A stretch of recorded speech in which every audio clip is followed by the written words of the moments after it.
এত পরিমাণ গরম পড়ছে। এই দেখেন বাহিরের আম গাছটা, আম গাছের পোকাগুলো সব গরমে তাপে জন্য সব আমার রুমে এসে ঢুকতেছে, এত পরিমাণ গরম পড়ছে। এই যে সব পোকাগুলো, আমের পোকাগুলা উঠতে চাই না, এই যে আমের পোকাগুলা, এগুলো আমের পোকা সব এই যে আমার রুমে ঢুকতেছে।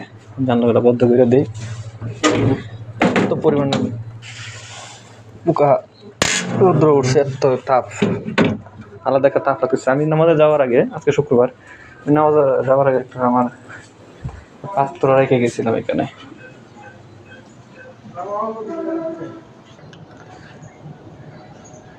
কয়লাটা বাহিরে ছিল, আমি এখন ভিতরে নামাজে যাওয়ার সময় এটা মেট্রোর দরজা রেখে গেছিলাম বাহির থেকে। এখন আমি এখানে নামাজে যাওয়ার আগে